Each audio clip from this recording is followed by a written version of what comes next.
दोस्तों, महिला world cup 2025 के फाइनल में साउथ अफ्रीका और टीम इंडिया के बीच हुए मुकाबले में भारतीय बल्लेबाजों शेफाली वर्मा, स्मृति मंधाना, हरलीन देओल, हरमनप्रीत कौर, जेमिमा रोड्रिग्स, ऋचा घोष ने चौकों छक्कों की बारिश करते हुए ऐसी धुनाई की जिसके सामने अफ्रीका के गेंदबाज खून के आंसू रोते हुए नजर आए। इस वीडियो में हम आपको भारत और अफ्रीका के महिला टीम के बीच हुए महामुकाबले की पूरी हाइलाइट्स बताएंगे। अगर आपको भी यह मुकाबला पसंद आया हो तो हमारे इस वीडियो को दिल से एक लाइक जरूर कर दीजिए। अब आपका ज्यादा समय न लेते हुए सीधे हाइलाइट्स को दिखाते हैं। तो दोस्तों, नवी मुंबई का DY पाटिल स्पोर्ट्स एकेडमी का क्रिकेट स्टेडियम इस दिन पूरी तरह खचाखच भरा था और चारों ओर शोरगुल का माहौल था जिसमें फैंस की दीवानगी साफ झलक रही थी। भारतीय और दक्षिण अफ्रीकी फैंस अपनी अपनी टीमों के झंडे लहराते हुए ढोल नगाड़ों के साथ अपने सितारों का हौसला बढ़ा रहे थे, जिससे माहौल पूरी तरह से क्रिकेटमय हो गया था। भारतीय महिला टीम सेमीफाइनल में ऑस्ट्रेलिया के खिलाफ अपना मैच जीतकर आत्मविश्वास से भरी हुई थी और विश्व कप का खिताब जीतने को तैयार थी। पिच बल्लेबाजी के लिए अनुकूल दिख रही थी, जिससे बल्लेबाजों को बड़े शॉट लगाने का मौका मिल सकता था। लेकिन शुरुआती ओवरों में तेज गेंदबाजों को हल्की स्विंग मिल सकती थी और जैसे जैसे खेल आगे बढ़ता स्पिनरों को भी मदद मिलने की उम्मीद थी, जिससे मैच में संतुलन बना रहता। मैच की शुरुआत टॉस के साथ हुई, जो हर बड़े मुकाबले का पहला महत्वपूर्ण कदम होता है। भारत की कप्तान हरमनप्रीत कौर ने सिक्का उछाला और किस्मत ने उनका साथ दिया, जिससे भारतीय खेमे में खुशी की लहर दौड़ गई। भारत ने टॉस जीता और हरमनप्रीत कौर ने बिना समय गंवाए पहले बल्लेबाजी करने का फैसला किया। भारतीय टीम की प्लेइंग 11 इस प्रकार थी: शेफाली वर्मा, स्मृति मंधाना, हरलीन देओल, हरमनप्रीत कौर कप्तान, जेमिमा रोड्रिग्स, दीप्ति शर्मा, ऋचा घोष विकेटकीपर, स्नेह राणा, क्रांति गौड़, श्रीचरणी, रेणुका सिंह ठाकुर। वहीं साउथ अफ्रीका की प्लेइंग 11 लॉरा वोल्वार्ट कप्तान, Tazmin Brits, Sune Luus, Anneri Dercksen, Anneke Bosch, Marizanne Kapp, Sinalo Jafta wicketkeeper, Chloe Tryon, Nadine de Klerk, Ayabonga खाका, नोनकुलुलेको म्लाबा। मुकाबला शुरू हुआ तो भारत की पारी की शुरुआत शेफाली वर्मा और स्मृति मंधाना ने की। ये दोनों ही सलामी बल्लेबाज टीम को मजबूत आधार प्रदान करने के इरादे से मैदान में उतरी थी। दोनों ने पावर प्ले में काफी सतर्क रुख अपनाया, यह जानते हुए कि शुरुआती विकेट खोना टीम के लिए हानिकारक हो सकता है। पहले 6 ओवरों में भारत ने बिना किसी नुकसान के सिर्फ 32 रन जोड़े, जिससे यह स्पष्ट था कि दक्षिण अफ्रीकी गेंदबाजी प्रभावी थी। दक्षिण अफ्रीकी तेज गेंदबाज आयाबोंगा खाका और मरिजाने कप ने सटीक लाइन और लेंथ से भारतीय बल्लेबाजों को खुलकर खेलने का मौका नहीं दिया और रन गति को नियंत्रित रखा। स्मृति मंधाना ने मरिजाने कप की गेंद पर एक खूबसूरत कवर ड्राइव लगाकर पहला चौका लगाया, जो बाउंड्री के लिए गया। यह शॉट उनकी क्लास को दर्शाता था। उनकी यह शॉट दर्शनीय थी, जिसे देखकर दर्शक भी मंत्रमुग्ध हो गए। इसके बाद शेफाली वर्मा ने आयाबोंगा खाका की गेंद पर एक कलात्मक फ्लिक शॉट खेला, जो 4 रनों के लिए गया। यह दर्शाता है कि उन्होंने भी अपना संयम बनाए रखा था।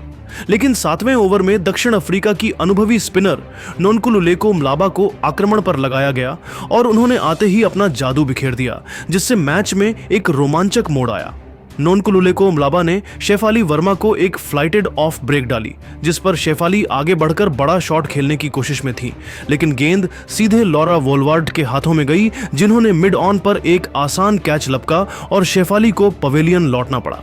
शेफाली वर्मा 18 गेंदों में 12 रन बनाकर पवेलियन लौटी, जिससे भारतीय टीम को पहला झटका लगा। भारत का स्कोर एक विकेट के नुकसान पर 38 रन था और अब टीम को एक मजबूत साझेदारी की जरूरत थी। शेफाली वर्मा का विकेट गिरने के बाद अब मैदान पर आई अनुभवी बल्लेबाज स्मृति मंधाना, जो दबाव में पारी को आगे बढ़ाने के लिए जानी जाती है। स्मृति मंधाना और हरलीन देओल ने मिलकर पारी को संभालने की जिम्मेदारी ली और दोनों ने मिलकर समझदारी से बल्लेबाजी की। स्मृति ने नादिन डे क्लर्क की गेंद पर एक शानदार स्वीप शॉट खेला, जो बाउंड्री के पार गया, जिससे रन गति में थोड़ी वृद्धि हुई। हरलीन देओल ने भी अपनी क्लास दिखाई और मरिजाने कप की गेंद पर एक लॉफ्टेड ड्राइव मारकर 4 रन बटोरे। यह दिखाता है कि वह आत्मविश्वास में थीं। दोनों ने मिलकर धीरे धीरे रन गति को बढ़ाया और 15वें ओवर तक भारत का स्कोर एक विकेट के नुकसान पर 85 रन तक पहुंचाया, जिससे एक अच्छी नींव रखी गई। लेकिन 16वें ओवर में दक्षिण अफ्रीका की कप्तान लॉरा वोल्वार्ट ने खुद गेंद थामी और अपनी ऑफ स्पिन से कमाल कर दिया, जिससे हर कोई हैरान रह गया। लॉरा ने हरलीन देओल को एक तेज सीधी गेंद डाली, जो बल्ले का किनारा लेकर विकेटकीपर सिनालो जाफ्टा के दस्तानों में समा गई और भारतीय टीम को दूसरा बड़ा झटका लगा। हरलीन देओल 28 गेंदों में 22 रन बनाकर आउट हुई। उनकी संयमित पारी का अंत हुआ। अब भारत का स्कोर 2 विकेट के नुकसान पर 89 रन था और टीम को एक मजबूत साझेदारी की सख्त जरूरत थी। हरलीन के पवेलियन लौटने के बाद अब क्रीज पर आईं कप्तान हरमनप्रीत कौर, जो अपनी आक्रामक बल्लेबाजी के लिए मशहूर हैं। स्मृति मंधाना और हरमनप्रीत कौर ने मिलकर पारी को आगे बढ़ाया और भारतीय टीम के स्कोरबोर्ड को गति दी। स्मृति ने आते ही नोनकुलुले मलाबा की गेंद पर एक करारा पुल शॉट खेलकर चौका जड़ा। यह उनके इरादे साफ दर्शाता था। दोनों ने दक्षिण अफ्रीकी स्पिनरों को निशाना बनाया और रन गति को तेज किया, जिससे फील्डिंग टीम पर दबाव बढ़ा। स्मृति ने आयाबोंगा खाका की गेंद पर एक शानदार सिक्सर जड़ा, जो लॉन्ग ऑन के ऊपर से स्टैंड्स में गया। यह शॉट दर्शकों को झूमने पर मजबूर कर दिया। दोनों के बीच 75 रनों की महत्वपूर्ण साझेदारी हुई, जिसने भारतीय पारी को मजबूती प्रदान की। 25वें ओवर तक भारत का स्कोर 2 विकेट के नुकसान पर 152 रन तक पहुंच गया, जिससे एक बड़ा स्कोर बनाने की उम्मीद जगी। स्मृति मंधाना ने इस दौरान अपनी शानदार बल्लेबाजी जारी रखी और लगातार चौके लगाते हुए दक्षिण अफ्रीकी गेंदबाजों को परेशान किया। उनकी टाइमिंग और फुटवर्क कमाल का था। हर शॉट में क्लास झलक रही थी। हरमनप्रीत कौर ने भी अपनी आक्रामकता दिखाई और नादिन डे क्लर्क की गेंद पर एक ऊंचा लूप शॉट खेला, जो सीधे 6 के लिए गया। स्टेडियम में तालियों की गड़गड़ाहट हो गई। 26वें ओवर में दक्षिण अफ्रीका ने एक बार फिर गेंदबाजी में बदलाव किया और तेज गेंदबाज मरिजाने कप को वापस बुलाया। यह एक चतुर कप्तानी का फैसला था। मरिजाने कप ने अपनी पहली ही गेंद पर स्मृति मंधाना को एक शानदार इन स्विंगर डाली, जो स्मृति के बल्ले को चकमा देती हुई स्टंप्स से टकरा गई, जिससे स्मृति की शानदार पारी का अंत हुआ। स्मृति मंधाना 68 गेंदों में 110 रन बनाकर बोल्ड हुई। वह अपने शतक के बाद भी लय में थी, लेकिन किस्मत ने साथ नहीं दिया। अब भारत का स्कोर 3 विकेट के नुकसान पर 158 रन था और टीम को फिर से एक नई साझेदारी की जरूरत थी। स्मृति के आउट होने के बाद अब मैदान पर आईं जेमिमा रोड्रिग्स, जो अपनी तेज तर्रार बल्लेबाजी के लिए जानी जाती हैं। हरमनप्रीत कौर और जेमिमा रोड्रिग्स ने मिलकर पारी को संभाला और तेजी से रन बनाए, जिससे स्कोरबोर्ड तेजी से आगे बढ़ने लगा। हरमनप्रीत ने अपनी आक्रामक बल्लेबाजी जारी रखी और नोनकुलुले मलाबा की गेंद पर 2 चौके लगाए, जिसमें एक स्वीप और एक कट शॉट शामिल था। यह उनकी बल्लेबाजी की विविधता को दर्शाता है। जेमिमा रोड्रिग्स ने भी लॉरा वोलवार्ड के ओवर में एक लॉफ्टेड कवर ड्राइव मारकर 4 रन बटोरे, जिससे वह भी लय में आ गई। दोनों ने मिलकर 55 रनों की साझेदारी की, जिसने भारत को मजबूत स्थिति में ला दिया। 35वें ओवर तक भारत का स्कोर 3 विकेट के नुकसान पर 218 रन तक पहुंच गया, जो एक चुनौतीपूर्ण स्कोर की ओर इशारा कर रहा था। 36वें ओवर में नोनकुलुले मलाबा ने अपनी चतुराई दिखाई और जेमिमा रोड्रिग्स को अपनी एक और फ्लाइटेड गेंद पर फंसाया। यह उनकी गेंदबाजी की कुशलता को दर्शाता है। जेमिमा ने आगे बढ़कर खेलने की कोशिश की, लेकिन गेंद को मिस कर गई और सिनालो जाफ्टा ने बिजली की तेजी से स्टंपिंग कर दी, जिससे जेमिमा की पारी का अंत हुआ। जेमिमा रोड्रिग्स 32 गेंदों में 20 रन बनाकर आउट हुई और भारत का स्कोर 4 विकेट के नुकसान पर 222 रन था, जिससे मध्यक्रम लड़खड़ा गया। इसके बाद भारत के विकेट नियमित अंतराल पर गिरते रहे, जिससे टीम की रणगति थोड़ी धीमी हुई। दीप्ति शर्मा 15 रन बनाकर आयाबोंगा खाका की गेंद पर कैच आउट हो गईं, जिससे भारत की मुश्किलें और बढ़ गईं। लेकिन एक छोर पर हरमनप्रीत कौर मजबूती से टिकी रहीं और उन्होंने अपना अर्धशतक पूरा किया, जो उनकी कप्तानी पारी का प्रतीक था। उन्होंने ऋचा घोष के साथ मिलकर आखिरी ओवरों में कुछ तेज रन बटोरे, जिससे टीम को एक सम्मानजनक स्कोर तक पहुंचने में मदद मिली। हरमनप्रीत ने मरिजाने कप के ओवर में 2 चौके और एक सिक्सर जड़ा। यह उनकी आक्रामकता को दर्शाता है। आखिरी ओवरों में ऋचा घोष ने भी अपने बल्ले का कमाल दिखाया और नोनकुलुले मलाबा की गेंद पर एक गगनचुंबी सिक्सर जड़ा, जिससे भारतीय टीम का स्कोर तेजी से बढ़ा। ऋचा ने लगातार शॉट्स खेले, एक कवर ड्राइव जो बाउंड्री पर लगा, फिर एक पुल शॉट जो 6 के लिए गया। स्टेडियम में हंगामा मच गया। 45वें ओवर में ऋचा घोष ने क्लोट रायन की गेंद पर एक और चौका लगाया। उनकी पारी में आक्रामकता साफ दिख रही थी। लेकिन 47वें ओवर में ऋचा घोष 42 गेंदों में 70 रन बनाकर नादिन डे क्लर्क की गेंद पर बोल्ड हो गईं, जिससे भारतीय पारी का एक और विकेट गिरा। अब मैदान पर स्नेह राणा और हरमनप्रीत कौर थीं। दोनों ने मिलकर रन बनाने की कोशिश की। स्नेह ने एक स्वीप शॉट खेला जो 4 रनों के लिए गया। हरमनप्रीत ने भी अपनी पारी को आगे बढ़ाया और 48वें ओवर में अयाबोंगा खाका की गेंद पर एक लॉफ्टेड शॉट खेला जो 6 के लिए गया। यह उनका तीसरा 6 था। 49वें ओवर में स्नेह राणा 18 रन बनाकर क्लोड ट्रायन की गेंद पर कैच आउट हो गई। अब क्रांति गौड़ मैदान पर आई और उन्होंने कुछ रन जोड़े, लेकिन ज्यादा देर नहीं टिकी। 50 ओवर की समाप्ति पर भारत ने 9 विकेट के नुकसान पर 330 रन बनाए, जो दक्षिण अफ्रीका के सामने एक चुनौतीपूर्ण लक्ष्य था। हरमनप्रीत कौर 82 गेंदों में 85 रन बनाकर नाबाद रहीं, जिसमें 9 चौके और 3 सिक्सर शामिल थे। यह उनकी कप्तानी की एक शानदार पारी थी। शेफाली वर्मा ने 65 रन बनाए थे, लेकिन उनका विकेट जल्दी गिर गया। हरलीन देओल 25 रन पर आउट हुई। दक्षिण अफ्रीका के लिए नोनकुलुलेको म्लाबा ने शानदार गेंदबाजी करते हुए 10 ओवर में 62 रन देकर 4 विकेट लिए, जबकि मरिजाने कप और नादिन डे क्लर्क ने 2-2 विकेट लिए, जिससे उनकी गेंदबाजी की धार तेज रही। दक्षिण अफ्रीकी महिला टीम के सामने अब 331 रनों का चुनौतीपूर्ण लक्ष्य था, जिसे हासिल करने के लिए उन्हें एक बड़ी साझेदारी की जरूरत थी। 331 रनों के लक्ष्य का पीछा करने उतरी दक्षिण अफ्रीकी महिला टीम की शुरुआत लॉरा वोल्वार्ट और ताजमिन ब्रिट्स ने की। ये दोनों ही सलामी बल्लेबाज अपनी टीम को एक मजबूत शुरुआत देने के लिए प्रतिबद्ध थीं। दोनों ने पावर प्ले में संभलकर खेलने का निर्णय लिया, ये जानते हुए कि शुरुआती विकेट खोना टीम के लिए नुकसानदायक हो सकता है। पहले 6 ओवरों में दक्षिण अफ्रीका ने बिना विकेट खोए 36 रन बनाए, जिससे उनकी शुरुआत धीमी लेकिन मजबूत थी। ताजमिन ब्रिट्स ने रेणुका सिंह ठाकुर की गेंद पर एक शानदार कवर ड्राइव लगाया जो बाउंड्री के लिए गया। उनकी यह शॉट बेहद खूबसूरत थी।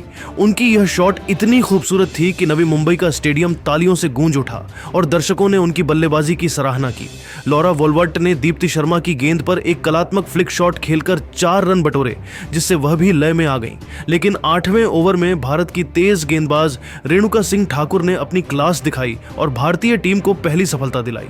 उन्होंने लॉरा वोल्वार्ट को एक तेज आउटस्विंगर डाली, जो उनके बल्ले का बाहरी किनारा लेकर विकेटकीपर ऋचा घोष के दस्तानों में चली गई और लॉरा की पारी का अंत हुआ। लॉरा वोल्वार्ट 32 गेंदों में 24 रन बनाकर आउट हुई, जिससे दक्षिण अफ्रीका को पहला झटका लगा। अब दक्षिण अफ्रीका का स्कोर एक विकेट के नुकसान पर 52 रन था और अब टीम को एक मजबूत साझेदारी की जरूरत थी। लॉरा वोल्वार्ट के आउट होने के बाद अब मैदान पर आई युवा बल्लेबाज सुने लूस, जो अपनी टीम को जीत के करीब ले जाने के इरादे से मैदान में उतरी थीं। ताजमिन ब्रिट्स और सुने लूस ने मिलकर पारी को संभाला और रण गति को तेज किया, जिससे भारतीय गेंदबाजों पर दबाव बढ़ा। ताजमिन ने श्री चरणी की गेंद पर 2 लगातार चौके लगाए, जिसमें एक कट और एक स्वीप शॉट शामिल था। यह उनकी आक्रामकता को दर्शाता है। सुने लूस ने भी अपनी क्लास दिखाई और दीप्ति शर्मा की गेंद पर एक लॉफ्टेड कवर ड्राइव मारा, जो बाउंड्री के पार चला गया, जिससे वह भी आत्मविश्वास में आ गई। दोनों ने मिलकर 72 रनों की साझेदारी की, जिसने दक्षिण अफ्रीका को मजबूत स्थिति में ला दिया। 18वें ओवर तक दक्षिण अफ्रीका का स्कोर एक विकेट के नुकसान पर 124 रन तक पहुंच गया, जिससे लक्ष्य उनके लिए आसान लगने लगा। ताजमिन ब्रिट्स ने अपनी पारी में विविधता दिखाई। एक बार फाइन लेग की ओर स्कूप शॉट खेला जो 4 रनों के लिए गया, फिर मिड विकेट पर एक पुल शॉट जो बाउंड्री पर रुका। सुने लूस ने भी स्नेह राणा की स्पिन को अच्छे से हैंडल किया और एक रिवर्स स्वीप से चौका लगाया। दर्शक उनकी साहसिकता पर वाह वाह करने लगे, लेकिन 19वें ओवर में भारत को एक बड़ी सफलता मिली, जिससे मैच में एक रोमांचक मोड़ आया। तेज गेंदबाज रेणुका सिंह ठाकुर ने ताजमिन ब्रिट्स को एक तेज उछाल भरी गेंद डाली, जिस पर ताजमिन पुल शॉट खेलने की कोशिश में थी, लेकिन गेंद उनके बल्ले के ऊपरी किनारे पर लगकर मिड ऑन पर खड़ी स्मृति मंधाना के हाथों में चली गई और ताजमिन की शानदार पारी का अंत हुआ। ताजमिन ब्रिट्स 58 गेंदों में 64 रन बनाकर पवेलियन लौटी, जिसमें 8 चौके शामिल थे। उन्होंने अपनी टीम को एक मजबूत शुरुआत दी। अब दक्षिण अफ्रीका का स्कोर 2 विकेट के नुकसान पर 128 रन था और अब टीम को फिर से एक नई साझेदारी की जरूरत थी। ताजमिन के पवेलियन लौटने के बाद अब मैदान पर आई मरिजाने कप, जो अपनी ऑलराउंड काबिलियत के लिए मशहूर है। सुने लूस और मरिजाने कप ने मिलकर पारी को आगे बढ़ाया और दोनों ने मिलकर तेजी से रन बनाए। मरिजाने ने आते ही अपने इरादे जाहिर कर दिए और स्नेह राणा की गेंद पर एक विशाल सिक्सर जड़ा, जो लॉन्ग ऑन के ऊपर से स्टैंड्स में जा गिरा। यह उनके आत्मविश्वास को दर्शाता है। सुने लूस ने भी अपनी बल्लेबाजी में कोई कमी नहीं आने दी और श्री चरणी की गेंद पर एक शानदार लॉफ्टेड ड्राइव मारकर 4 रन बटोरे, जिससे वह भी लय में आ गई। दोनों ने मिलकर तेजी से रन बनाए और भारतीय गेंदबाजों पर दबाव बनाया, जिससे लक्ष्य उनके लिए और आसान लगने लगा। मरिजाने ने 45 गेंदों में अपना अर्धशतक पूरा किया, जो वनडे क्रिकेट में उनके करियर का एक और शानदार अर्धशतक था और उन्होंने अपनी टीम को जीत के करीब ला दिया। उनकी इस पारी में 6 चौके और 2 सिक्सर शामिल थे। यह उनकी आक्रामकता को दर्शाता है। दोनों ने मिलकर 92 रनों की तूफानी साझेदारी की, जिसने दक्षिण अफ्रीका को मजबूत स्थिति में ला दिया। 30वें ओवर तक दक्षिण अफ्रीका का स्कोर 2 विकेट के नुकसान पर 220 रन तक पहुंच गया, जिससे जीत अब उनकी मुट्ठी में लग रही थी। मरिजानिक ने दीप्ति शर्मा की गेंद पर एक स्ट्रेट ड्राइव खेला जो सीधे 6 के लिए गया, फिर अगली गेंद पर एक कट शॉट जो चौके के लिए। सुनील लूस ने क्रांति गौड़ की स्पिन को लॉफ्ट करके मिड विकेट पर छक्का लगाया। स्टेडियम में साउथ अफ्रीकी फैंस उछल पड़े, लेकिन 32वें ओवर में कप्तान हरमनप्रीत कौर ने गेंदबाजी में बदलाव किया और दीप्ति शर्मा को लाई। ये एक चतुर कप्तानी का फैसला था। दीप्ति ने अपनी चतुराई दिखाई और सुनील लूस को एक धीमी गेंद पर फंसाया। ये उनकी गेंदबाजी की कुशलता को दर्शाता है। सुने ने बड़ा शॉट खेलने की कोशिश की, लेकिन गेंद उनके बल्ले को चकमा दे गई और डीप मिड विकेट पर जेमिमा रोड्रिग्स ने शानदार कैच लपका और सुने की शानदार पारी का अंत हुआ। सुने लूस 52 गेंदों में 58 रन बनाकर आउट हुई, जिससे भारतीय टीम को एक बड़ी सफलता मिली। दक्षिण अफ्रीका का स्कोर 3 विकेट के नुकसान पर 226 रन था और मैच अब एक रोमांचक मोड़ पर आ गया था। अब साउथ अफ्रीका की तरफ से बल्लेबाजी करने के लिए मैदान पर आई अन्य के बोश, जो अपनी टीम को जीत के करीब ले जाने के इरादे से मैदान में उतरी थी। अन्य के बोश और मरिजाने कप ने मिलकर रणगति को बनाए रखा और दोनों ने मिलकर समझदारी से बल्लेबाजी की। मरिजाने ने रेणुका सिंह ठाकुर की गेंद पर एक शानदार स्कूप शॉट खेला जो फाइन लेग की दिशा में 4 रनों के लिए गया। यह उनकी बल्लेबाजी की विविधता को दर्शाता है। लेकिन 38वें ओवर में स्नेह राणा ने एक बार फिर भारत को बड़ी सफलता दिलाई, जिससे भारतीय टीम का आत्मविश्वास बढ़ा। उन्होंने मरिजाने कप को एक फ्लाइटेड गेंद डाली, जिस पर मरिजाने आगे बढ़कर खेलने की कोशिश में थी, लेकिन गेंद सीधे हरलीन देओल के हाथों में गई, जिन्होंने डीप मिड विकेट पर एक शानदार कैच पकड़ा और मरिजाने की पारी का अंत हुआ। मरिजाने कप 62 गेंदों में 82 रन बनाकर आउट हुई। उन्होंने अपनी टीम को जीत के करीब ला दिया था। दक्षिण अफ्रीका का स्कोर 4 विकेट के नुकसान पर 248 रन था और अब मैच फिर से भारतीय टीम के पक्ष में झुकने लगा था। अब मैदान पर आई विकेट कीपर बल्लेबाज सिनालो जाफ्टा और अन्य के बोश के साथ मिलकर उन्होंने पारी को संभालने की कोशिश की, लेकिन अन्य के बोश ज्यादा देर नहीं टिक पाई और क्रांति गौड़ की गेंद पर 22 रन बनाकर एलबीडब्ल्यू आउट हो गई, जिससे दक्षिण अफ्रीका की मुश्किलें और बढ़ गईं।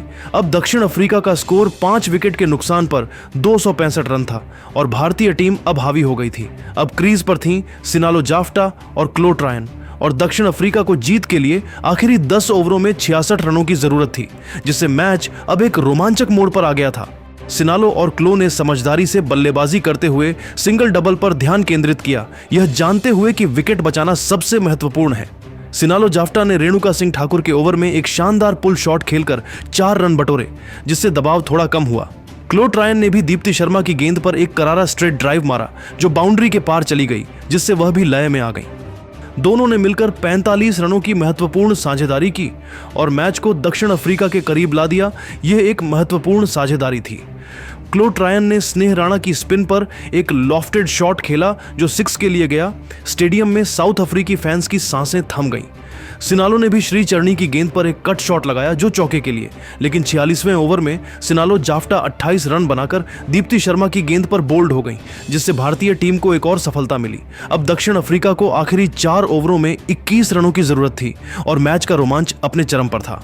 क्रीज पर थीं क्लो ट्रायन और नादिन डे क्लर्क और दक्षिण अफ्रीका की जीत अब इन दोनों पर टिकी थी। 47वें ओवर में स्नेह राणा ने शानदार गेंदबाजी की और सिर्फ 5 रन दिए, जिसमें एक चौका शामिल था, लेकिन विकेट नहीं मिला। अब आखिरी 3 ओवरों में 16 रन चाहिए थे। 48वें ओवर में रेणुका सिंह ठाकुर ने क्लो ट्रायन को एक यॉर्कर डाली जो उनके पैर पर लगी और एलबीडब्ल्यू का फैसला हो गया। क्लो 42 गेंदों में 48 रन बनाकर आउट। अब दक्षिण अफ्रीका का स्कोर 7 विकेट के नुकसान पर 309 रन और 2 ओवर में 22 रन चाहिए। नादिन डे क्लर्क और आयाबोंगा खाका मैदान पर, लेकिन नादिन ने अगले ओवर में श्री चरणी की गेंद पर एक सिंगल लिया। आखिरी ओवर में दीप्ति शर्मा ने गेंद थामी। पहली गेंद पर नादिन ने 2 रन लिए, फिर दूसरी पर एक चौका लगाया, लेकिन तीसरी गेंद पर नादिन कैच आउट हो गई। अब 6 गेंदों में 16 रन चाहिए। आयाबोंगा ने एक सिंगल लिया, फिर अगली पर रन आउट हो गई। आखिरी गेंदों पर मलाबा ने कुछ रन जोड़े, लेकिन लक्ष्य न पहुंच सकी। 50 ओवर की समाप्ति पर दक्षिण अफ्रीका 8 विकेट के नुकसान पर 315 रन पर ऑल आउट हो गई। भारत ने 15 रनों से यह ऐतिहासिक मुकाबला जीत लिया। नवी मुंबई का स्टेडियम भारतीय नारों से थर्रा उठा और दर्शक खुशी से उछल पड़े। यह एक अविस्मरणीय जीत थी। दोस्तों, भारतीय महिला टीम ने यह मुकाबला रोमांचक ढंग से जीतकर विश्व कप 2025 का खिताब अपने नाम कर लिया और टूर्नामेंट में अपनी पहली आईसीसी ट्रॉफी दर्ज की। स्मृति मंधाना की 110 रनों की शानदार शतकीय पारी, ऋचा घोष की 70 रनों की विस्फोटक पारी, हरमनप्रीत कौर की 85 रनों की कप्तानी पारी और शेफाली वर्मा की 65 रनों की शुरुआती मजबूत नींव ने भारत को इस चुनौतीपूर्ण स्कोर तक पहुंचने में मदद की। दीप्ति शर्मा को गेंद और बल्ले दोनों से शानदार प्रदर्शन के लिए प्लेयर ऑफ द मैच का खिताब मिला। यह उनकी हर फनमौला काबिलियत को दर्शाता है। उनकी गेंदबाजी ने दक्षिण अफ्रीका को एक बड़े स्कोर तक पहुंचने से रोका और उनकी संयमित बल्लेबाजी ने आखिरी क्षणों में टीम को स्थिरता दी। वह इस जीत की असली हीरो थी। दोस्तों, आपके हिसाब से इस ऐतिहासिक जीत का असली हीरो कौन है? स्मृति मंधाना का शतक, ऋचा घोष का विस्फोट या हरमनप्रीत कौर की कप्तानी? आप अपनी राय नीचे कमेंट करके बताइए और ऐसी ही नई वीडियो के लिए हमारे चैनल को जरूर सब्सक्राइब करिए। धन्यवाद।